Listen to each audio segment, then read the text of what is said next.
In response to the flurry of inquiries that have been coming to NINA Secretariat concerning where we are in what we set out to do with constitutional force majeure, here's our response. Here's our answer. You will recall that the stated objective, the ground objective of the constitutional force majeure in the attempt to implement the consensus we had built against the constitution of death was to target the election as the venue for the fight for what will happen, to target that 2023 election in a manner that will collapse the election in circumstances that revolve around the constitution itself. That's we are rejecting the election on account of our rejection of that constitution and the unitary union of death it imposes on us in that order. Look at this domino 2, and if we back pedal to domino 1, you will see clearly coming from your right towards the left, you will see the pillar we marked election, the next pillar constitution, the next pillar union, and underneath the pillar of election you will see the lever of the alliance, the three blocks, you know, focusing their efforts together. You see the arrow that they press, you know, they pressure together in one direction to topple the election as a mark of their rejection of the constitution that make them, you know, slaves in their homeland. Our report today is that that strategic objective has been met. You may argue as you deem fit amongst those who do not know how such things are done. Those who were expecting people to, because when people heard about force majeure, they thought there would be riot on the street. The system was already sharpening its machete to behead people who are coming to do. They didn't know it was a very sophisticated thing that will put election in disarray. And we were saying it every day for 3 years. You see, this election, we'll do whatever we need to do to sabotage it from producing an outcome that will stand. And that is a mark of our rejection of the constitution by which the winner of that election will govern. And when that constitution goes down from the angle it will be attacked, then we'll come to the realization that we have no union. That union that is erected upon that constitution will go down with that constitution. Where are we today? The election went as badly as it could go, such that the system had to sacrifice the constitution to save the election. That was what the Supreme Court did in October of 2023. That was what INEC was doing at the time they were declaring the one who didn't win the election. They both waived the 25% required by that. It was the pressure from all the sides that they were just trying to rescue something from, because the people had woken up. Everybody was now doing things they would normally not have done before. And so bottom line is that the election went into a spin. The system had to sacrifice the constitution to save the election. And then we're interpreting their actions to them. Now, the union is at an end because the constitution that held it together, you buried it. Remember in the broadcast where we were telling them that if they chose to waive that 25%, it means that that constitution which we have been trying to put to death has now been abandoned to die on the street by the Supreme Court, and we're going to join them. We are joining them. Where we're going now is that we're going to demonstrate that there's no union. And if anybody is wondering how we came to that conclusion, the National Assembly that wants to write a new constitution has only confirmed to all of you that the constitution by which we have been operating, by which we have been unionized against our will, is dead. That's why they're looking for a new one. If the constitution was still alive, they would be doing the amendment and boasting. And so the strategic objective for the constitutional force majeure, look at it. Election down, constitution down, union down. The only thing remaining now, transition. Transition to go and rework the union in terms of who and who wants to federate. They will identify themselves by referendum. Then they will describe, they will define the formations in which they are going to relate. That's what becomes the structure, whether they want to be in 4 regions or 6 regions or whatever be the formation, but certainly not 36 states. For the lunatics that are talking about carving out more of this, you know, we are the vanguard of the campaign. NINAS is the vanguard framework for the campaign for self-determination for the constituent components, meaning that Little Isoko, Little Ogun, Little Ishekiri, all of them will be, you know, in their space in that self-determination. They will be custodians and operators of their sovereignty. So to that extent, we will say confidently that Nigeria has been brought to where we wanted it to land. A logjam, a constitutional logjam. If anybody thinks that what happened on February 25 in 2023 has become basis for a 4-year presidential term that will not be challenged by anything. No, the election ended inconclusive. The outcome remains the, you know, interregnum. What you are celebrating as a president is, yes, there's somebody in government house pretending to be Nigeria's president, but the Supreme Court will not place itself. We will not allow, since the right to make constitution is exclusive to the sovereign constituent components, and we have laid a charge against the legitimacy of the constitution that was imposed on us. Nobody is able to make constitution and impose on us, including the one Absalom Abaka did. And so, if we are tolerating that for us to get peacefully to the table of discussion, and then the Supreme Court, that is a product of that constitution, will now abandon that constitution and place itself above the prescriptions of that constitution, we are the ones saying, let's take down this constitution. But until we get to that discussion table, we also said it in that our force majeure, let those who have not read that constitutional force majeure, for their own good, for their own sake, their ignorance will only afflict them, will only cause them to perish, like the Bible already condemned them. Because we stated clearly why we are saying what we are saying and why we are going to do what we are doing, what we are going to do. We said clearly that if after all the consultations we can't find common ground, then we will step forward to where we reconsider our allegiance to that constitution. What is the meaning of a reconsideration of allegiance? Go and read the operative part. If you can't read all, read the operative part, where that 5-point proposition, you know, were listed. From the word accordingly downwards. From the word accordingly. When you are reading some charter or some kind of resolution, when you come to the word accordingly, pay attention, because that is now the action that will follow from all of what has been laid out. And so we are saying that the constitutional force majeure succeeded 100% in its objectives in bringing Nigeria to that constitutional logjam. You can see we are not at war. I think there's confusion, but at least it's still we are still discussing. I mean, it's still being discussed. It may not be in a round table setting. There are people sitting in Abuja and talking over our heads about what they're going to do. There are others sitting in or standing in Civic Center in Lagos saying, you must now call a meeting of the sovereign constituent components, who will have to decide how to reconfigure their union. And if they can't get it, if for any reason they are not able to find common ground, we must disperse forthwith.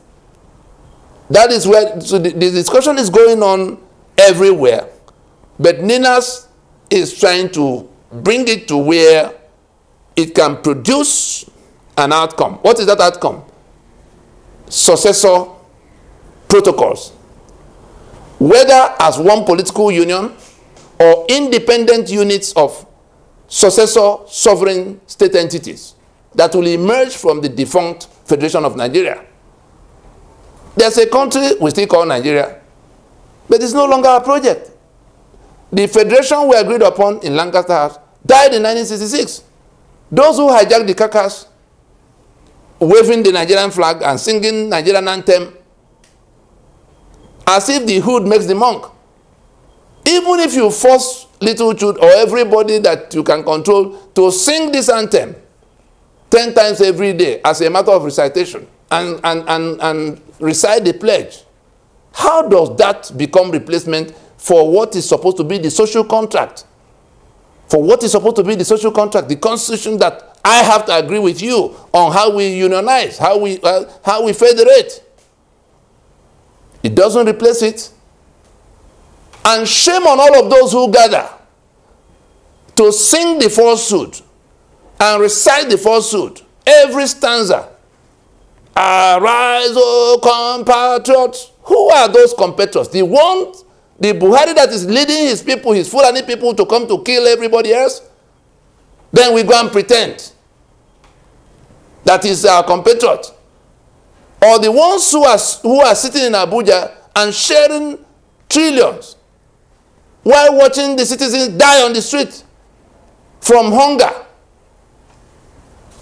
They are not my compatriots. Anybody who can swear to defend and uphold this abomination, that take life from me, that point guns at me, that seize my economic assets, is not my compatriot. Especially if he subscribes to any worldview that requires him to kill me, like the ones who are doing Sharia. They are not my compatriots at all. Nigerians call obey. Obey a monster. Look at the ones who have been obeying that monster. Look at how their lives are turned. To serve Nigeria with all your strength. Or I pledge to Nigeria, my country. Are you serious? Why are there agitations all over the place? Why have you not gone to a referendum to defeat that agitation? I pledge to Nigeria, my country. You know for sure that if there are 100 people in the room, there could be more than 95 that are crossing at that Nigeria as you are reciting all together. So you decide to lie to yourself. You build your country on a pile of lies that begins with we the people having committed to live together. How can we sustain this lie any further?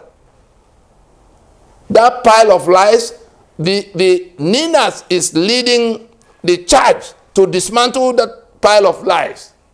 In that dismantling, first we remove violence because we persuaded all of those who were pointing guns at everybody to say, including government, here's how we can solve it. We put a process step by step to it. We have identified the units all across. There's no portion of Nigeria left out in terms of discussions, consensus, and what exactly has to change. Ninas is the only group that has placed in black and white on the table. I want us to listen carefully. That has placed on the table exactly what is wrong in clear description. Exactly what has to be done in clear description. Exactly who has to do it in clear description. How it can all be done in terms of sequence. The 5-point proposition of the Nina's constitutional force majeure settles this. Every other talk about let's go restructure, let's go to 1963. The ones who are saying let's go back to 1963, have you asked yourself where that will leave the middle belt? Or even the eastern, the minorities of the east, so-called, the Jordan and the Efik, there was an incomplete decolonization. The minorities were left in the belly of the majority ethnic groups. In the north, the middle belt left in the belly of the caliphate. In the east, the minorities left in the belly of the majority Igbo. In the west, if not for 1963, where they were chasing Awolowo around to divide his kingdom, middle belt would still have been, Midwest would have still been in the belly of majority Yoruba, Western region. These are the kind of things. The British have gone away. Why will it be impossible for us, 63 years after, this is the 64th year, why will it be impossible for us to sit down and work out what was not done? We saw what transpired in Lancaster House. Why will it take mischief to begin to grant everybody what they wanted in discussion that was not given to them? So on the day of trouble, you go and cut out the Midwest to beat up to beat down Awolowo. On the day of Biafra declaration, you go and cut off the eastern minorities that wanted their, a region of their own. Why didn't you grant it? Why didn't Willings Commission, grant it to them at the time? Who knows what will happen now in the middle belt that they will say, okay, let's go and do this and do that. So all those shenanigans will lead nowhere. The ones who want to go and do state police, you want to give guns to these governors we have seen in this manner, instead of going to where, what is arms and ammunition doing on the exclusive list in a federation? The governors will be more than happy to take up guns. You of course know who they are going to face those, face with those guns. Their political opponents will become the new criminals in town. What you call state police, what is wrong in settling this matter? There's no piecemeal approach to this matter that will take you anywhere. You go and create state police. Where's the money to finance? Because the economic assets are still in the hands of that illicit federal government. Where would the Niger Delta get the money to finance what it will take to have a police service, a police force that can police their kind of environment? When you are still holding on to the economic assets, you are holding the one of everybody, federal government. So if you go and create state police in the manner they are approaching it now, ad hoc, knee-jerk, you are going to give guns. You saw what happened to the East ESN in the so-called ESN in the East. You give guns to people, you are not going to be able, because you don't have the economic resources you require to be able to finance. And if you have police and the source of the crimes are not addressed, is that the solution to the problem? You don't want to work out electricity that will encourage production. You don't want to provide the other things that will become basis of engaging your populace to do things that will enhance their lives. You want to go and point guns at them so that you can get to the next election and get to become senator and get more people to protect you from the people who you are ruining their lives under this constitution. All those things will fail. And once you give out those guns, the opponents that these governors are going to be chasing around, look, just close your eye and take a random look around and see what the states as we have them were not created to advance the interests of the populace. It's just a matter of network of political settlements. You hold this one there, you hold this one, council area, not for development, not for any kind of provision of any service to anybody. It's just sharing of money, stakeholdership, and permanent, agency. Once you come in, you have come in. You finish as governor, you go and be minister. You finish as minister, you go to Senate. The ones who were in Senate will come down to go. Just, a gang of determined criminals. And I use the word criminal advisedly. Anybody who is prepared to swear to defend and uphold this fraud is a criminal, the worst type of criminal. There's no thief that is more guilty of any crime than any one person, whether it's council chairman or his governor or his president, that is prepared to swear to defend and uphold this falsehood that is destroying the lives of over 200 million people, rendering black people impotent. Because it's Nigeria that can, we heard it from Mandela, we heard it from Lumumba, Nigeria is holding the destiny of the black man down. And this constitution is directly responsible for how Nigeria is holding the destiny of the black man. You may decide to argue foolishly, but when Nigeria gets to you, in your space, you will come to repentance, maybe with head already severed. That's how bad the situation is. And we don't have the luxury of time in the manner we think, that we can do it at any time. The people who are being tormented are also being rallied into a joint jailbreak. A choice will have to be made. Those who are holding them hostage because they've gathered themselves in the refuge camp they call Abuja, the refuge camp for regional renegades that we call Abuja Federal Capital Territory. That's where the people who are tormenting everybody everywhere gather to share, because they are so far away from the people they claim to speak for. The governors are in the states too, state capitals, very far removed from where their people live, where the votes will have to come from on the day of election. But they all subscribe to this constitution. They swear to defend and to govern by it, knowing fully well that the people are going to die. The money they make, the humongous sums of money they make, with the immunity that prevents you from asking them any question, with spare key to the treasury provided by the appropriation provisions, and the fact that the constitution absolves them of responsibility towards you. Those are the things that make it something they want to keep at all costs, something they will do everything to resist any change to.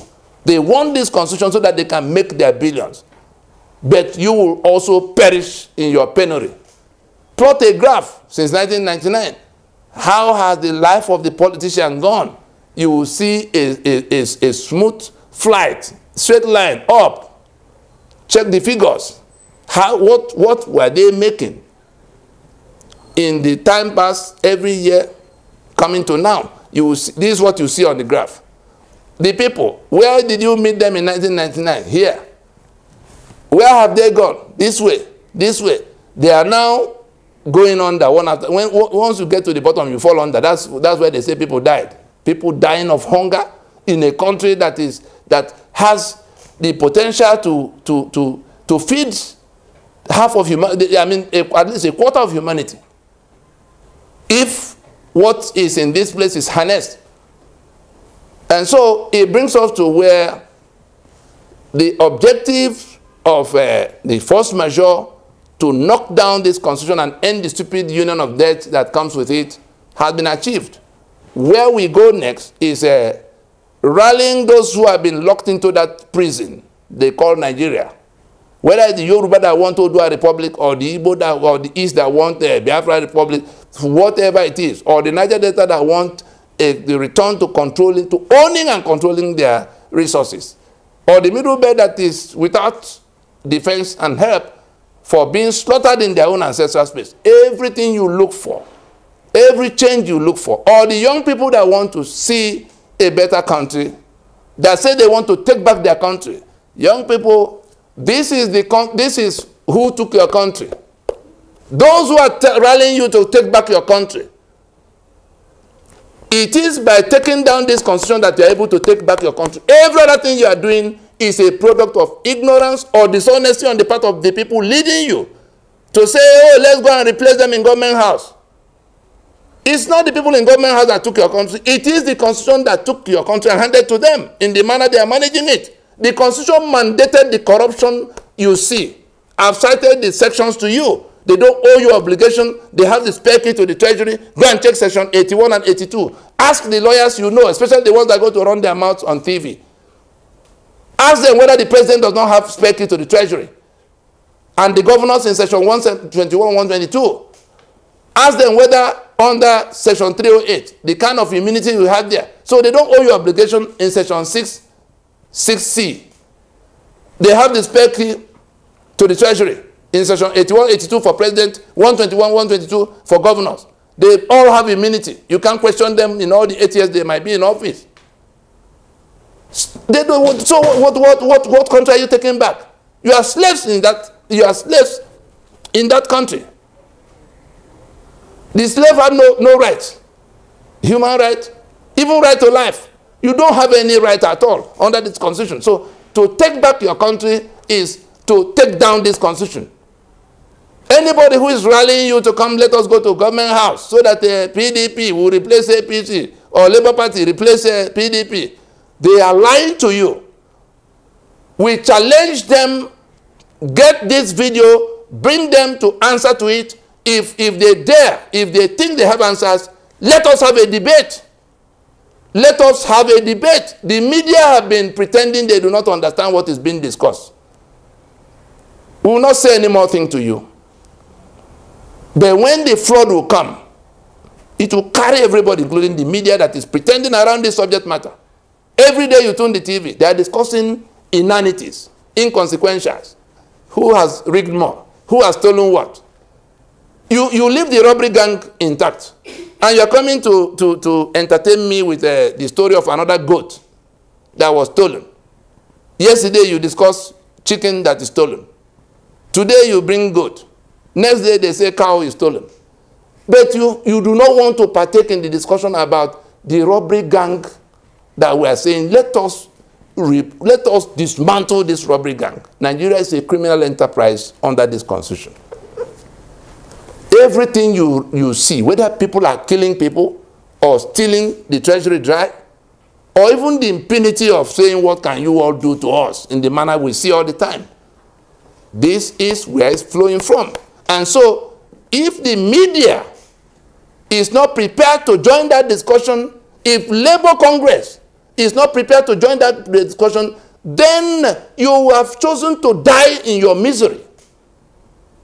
Those planning revolution, the revolution is to join in saying we cannot continue in a constitution that render us slaves in our homeland. If you are not doing that, ignorance, dishonest, or both.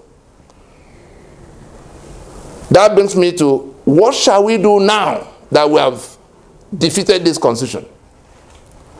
Soon, sooner than you can imagine. In fact, we're looking at this first quarter, which will end at the close of March. We did announce in December of 2023 that by the time the first quarter is winding down, we'll be inviting, Ninas will be making an altar call. That altar call is to separate countrywide those who now reject this constitution as the source of their misery. This basis of union is also your source of misery. They will be told what to do to stand on one side. Everybody else will be counted as being on the side of the enemy that imposed this constitution, that is enforcing this constitution on all of us. Once that altar call is made, then the country will see the number of people who have rejected this bad arrangement in comparison with those who are trying to enforce it against everybody. That is the logjam that will have to be resolved by transition. There will be no other way. And let me say it on behalf of Ninas just one more time. The choices available to everybody now is either, including the government, either we calmly surrender to this superior plan that accommodates everybody, because we have not asked those in government house to go to die. We are saying, come so that we can go to transition. Like South Africa went to transition in 1990 to resolve the apartheid quagmire, the apartheid bind. Let us know that either we accept to go and solve the problem now, or that is surrender unconditionally to this superior plan, this comprehensive plan, or we get ready for comprehensive defeat. That crowd of people we are throwing, there was a governor that poured bread on the floor of a warehouse, and people were falling on top of one another to take as many. Maybe the people came in before they made the arrangement for how to share it to them. They saw it and came in and began to fight over it. You saw people who were being flogged in Lagos for small loaves of bread. You saw people who were in market who dropped. You saw the woman that had a child that dropped, fainted, hadn't eaten for 3 days. You saw how that child was. These are the kind of people you are governing, and you are taking 30 billion to go and buy food. What? All that has come to an end. We either go to solve this problem, or it will come upon us because we have remained adamant and unthinking. We stop here.